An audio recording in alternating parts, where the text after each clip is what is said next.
Retired ako and I am enjoying actually more time with the family, more time for myself. You have to thank the Armed Forces of the Philippines and the police for doing their mandate na to make this country peaceful again. Ano ba mga light moments, no? Comical moments na halimbawa yung mga foreign trips? Hindi ko lang sabi sa inyo. Every activity na ma-imagine mo. Sikreto na yun, sir. Sali na yun.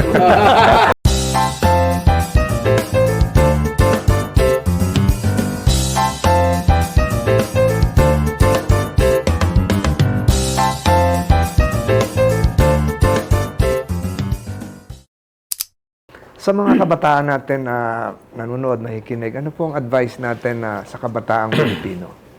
Ito nga isa, di ba, na pag-usapan natin yung ROTC. Connected dyan is really yung sense of patriotism. Alam ninyo, mga anak, kailangan ninyo magnorto ng pagmamahal ng bayan. Hindi nakukuha sa lahat ng activity yan. It does not, hindi mo na i-imbibe lahat yan. Na-imbibe mo yan sa discipline. At yung discipline nakatutok palagi sa yung ano ang gobyerno, ano ang bayan natin. Ang nakukuha mo dyan sa lahat dito sa ROTC or any military training. It starts with the PMT. Noon, hindi masyado kasi high school eh. At nung college ako, you know, hindi natin alam kung kailan or if it will never come, di mas okay. Pero yung minsan yung magulo ang mundo at baka gugulo talaga. Yung mobilization, mahirap yan. Kasi takbuhan ang tao dyan eh. Kung whatever explosion, whether it be a nuclear or a dynamite, talagang magkakaroon ng ano. Now, it is very important na lahat tayo, kayo, alam natin kung saan tumakbo. You report to the nearest military, police, or whatever. And then, line up and see what you can do for your country. Especially yung catastrophic disasters na. Wala na ba mapupuntahan yung tao, wala ka na rin magagawa. But yung mobilization is very important. And discipline. Hindi ninyo makuha yan sa ganitong, lalo na sa ngayong edad ninyo. Mas liberal ngayon, sa amin medyo mas stricto pa. Maswerte kami. Kayo, you have to set aside a part of your, a portion of your younger days dedicated alone to discipline and guidance. Importante yan. Huwag kayong ma-insulto dyan na masigawan kayo ng mga opisyal. It's part of the training. It's not intentional really to humiliate. Kasi yung iba makikita na sa military kasi sinisigawan na. Kasali yan eh. Kung military ka, police ka, it comes natural. But for kayo, sa atin, we have to undergo a certain period where we are able to nurture a sense of dedication, obedience, and to yung organization. Para kung hindi magdating, magpasalamat tayo. Mas maganda. Pero baka dumating yung panahon na magkaisa tayo and where to go and where not to go, yan ang problema. What to do? Ano bang gawin ko kung maggulo na ang mundo? When yung buhay natin, mundo natin is on fire. How do you react? What you should do? You can only get it from a basic military training. Yung nasa military pati sa pulis, okay na yon. Pero yung tayo, wala naman tayong hilig magpulis, ayaw naman mag-join ng military, it's okay. But yung tutok mo yung gobyerno, alam ninyo, well, of course, nandyan naman yun. Pero yung saan mo ilagay, ipwesto mo ang sarili mo pagdating ng panahon. Yan ang importante. That is the very important thing about discipline and when not to obey and when to obey. Hindi mo kasi lahat ng panahon, hindi ka pa sunod-sunod yan. Of course, you feel superior every time. Ganyan ang human nature.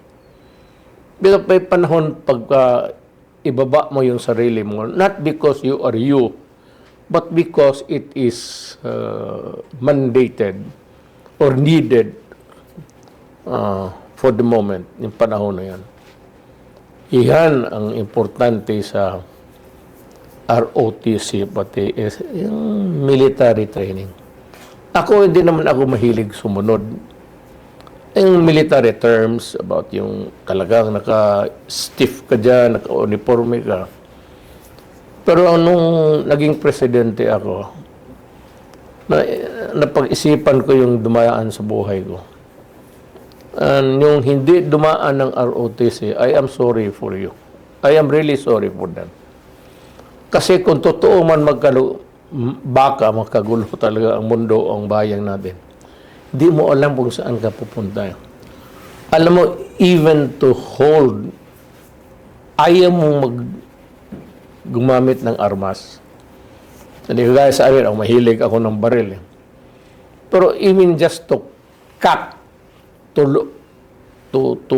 paano papasok yung bullet doon sa chamber, matuto ka lang naman. Kasi kung maubos ang military pati pulis, of course, ang unang harap ng gulo ang military. Ilan naman ang military natin? Alam ba niyo kung ilan lang? Ang pulis natin, he takes care of the community. By population ratio and proportion, maliit lang yan sila. Kung wala na yung dalawang person na yan, and kayong mga civilians, tayo na lang maiwan, alam ba ninyo humawak ng baril? Baski basic lang naman just to aim and fire and to get a direction that you would need to maybe kill the enemy. Yan ang importante. You know, when you think of life, you think as if it will remain forever na ganito. Happy-happy lang tayo. Disco lang painom. Yung military training, sandali lang yan. Dedicate a portion of your life, of your years, dyan sa younger year din. Magkukuha lang kayo ng kunting training para just to learn the basic. Paano humawak ng baril, importante paano sumunod. Because hindi tayo pwedeng maging leaders lahat. Unlike civilians, pwede naman tayo, marami tayong congressman. Military lang talaga. It's the dedication and the obedience that would be needed for the moment. Kailangan marunong tayo. It has to be instilled. Papasok yan sa utak mo, pati sa down to your heart. Paano gagawin yung mga bagay na yan? So, ako, I strongly support the return of the basic military training. Baski konti lang, para kung sakali, kunti lang naman eh. Ano ba reklamo ninyo? Dumaan man kami niyan. Ilang taon? 2 taon sa buhay mo, and you get to be, what's the lifespan of the Filipino? Maybe now, 70 years old. Yung ba 2 taon na yan, masakit na sa inyo yan. At may matutunan ka na maski maliit lang. Para humawak ka lang ng baril at sumunod ka. Ang importante kasi, hindi tayo pwedeng maging leader. Hindi tayo pwedeng maging leader lahat. In times of crisis, there has to be a guidance, a direction, and the determination to follow. There must be a leader, of course, military yan. But if you have the training, Ay, madali na yan. You can be a leader at the same time. Ay, yung population, marami. The military cannot cope up with the number of people yung panahon ng emergency. Kayo yung dumaan ng ROTC, at least alam ninyo how to gather and even call on the barangays to ito ang gawin ninyo. Hindi naman lahat ng barangay captain dumaan ng ROTC. So ito yung dapat nating gawin. Ganito, ganito, ganito. Even the simplest maneuver to be safe, to be alive. Huwag na yung gera. Just to know what the right things to do during, if ever, dadating sa buhay natin. Hindi natin expected yan. That is why it's just a training. It's because 2 years. Ano ba naman yan? 2 years na sa buhay ninyo, disiplina. Of course, sigaw-sigaw ang kanyan. Natural yan. Pakunwari lang yan. Baski sa military training, it comes naturally na sigaw-sigaw. Ganun ang training. So, because to put it simply, it's just to how to obey. Walang resistance, walang pilosopo. Pag sinabi, yan. Total training lang naman. Every Saturday lang yan eh. Kada mo naman sakripisyo mo na yan. And if you want to rise in the higher echelon sa organization sa high school o sa college, then you can become an officer ROTC. If you are that, hindi naman ambitious, if you have the determination to be a leader, yan ang training ground. Magandang training ground ang ROTC. Maniwala kayo. Kasi dyan mo makuha how to command and how to obey and follow. Ayan. So, yan ang masabi ko sa Salamat po, Mr. mga President. anak natin. Wala na po akong maitatanong. Baka matanong niyo pa ho ako. Papasalamat kami sa pagkakataong ito. You are doing it right. And nakikiusap ako sa lahat to support the... Ayaw ko na lang magsalita because I do not want to... that's the least that I am to quarrel, to argue with anybody. Pero hindi lang ninyo alam kaano ka-importante yan. Baka kasi hindi nga dumaan ng kaguluhan na ganun. Mabuti nga. Ako nagdadasal ako, huwag dumating.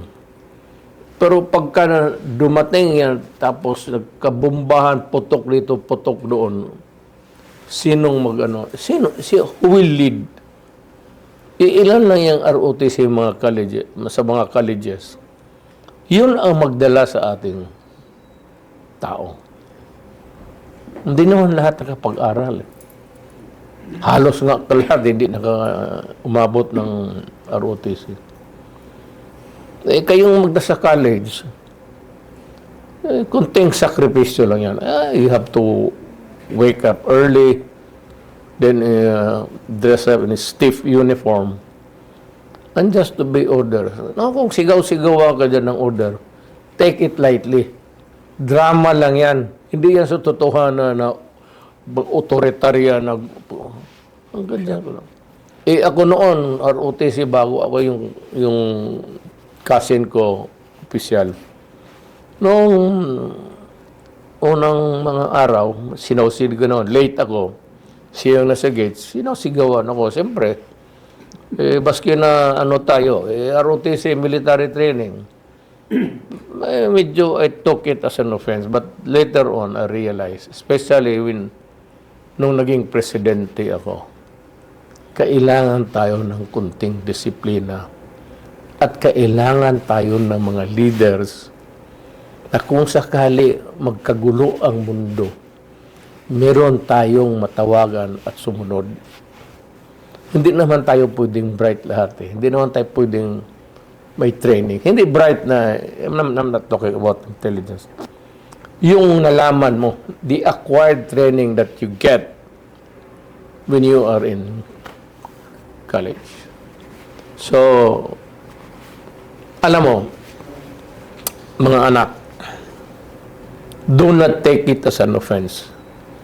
Do not even think about it as something that is wrong. Mali kayo. Pag kayo na ang dumating sa aming panahon, kung kayo na ang tatay pati nanay, malaman na ninyo kung gaano ka-importansya yung disiplina at pagsunod. Yan ang importante. At kung sakali yung what is sa Tagalog ng society, Lipunan. lipunan, pag nasa kayo na, you are already the mothers and fathers, pagpapasalamat kayo na dumaan kayo ng ROTC. Maniwala kayo. Pag may mga anak na kayo, dyan mo ma-realize, tama. Si Senator Go, si Senator Tolentino, si Senator Padilla, pati si Senator Bato. Diyan na ninyo ma-realize ano ito. And you'll miss a lot of chances for this opportunity to acquire that kind of experience. Sumunod lang kayo sa matatanda. Kung kayo na ang matanda, susunod yung mga anak ninyo. Sigurado yan. And you only think of what is good for our country and for our children. Yan lang. Hindi tayo lalabas dyan sa boundary na yan. Ano ang maganda para sa bayan natin? Ano at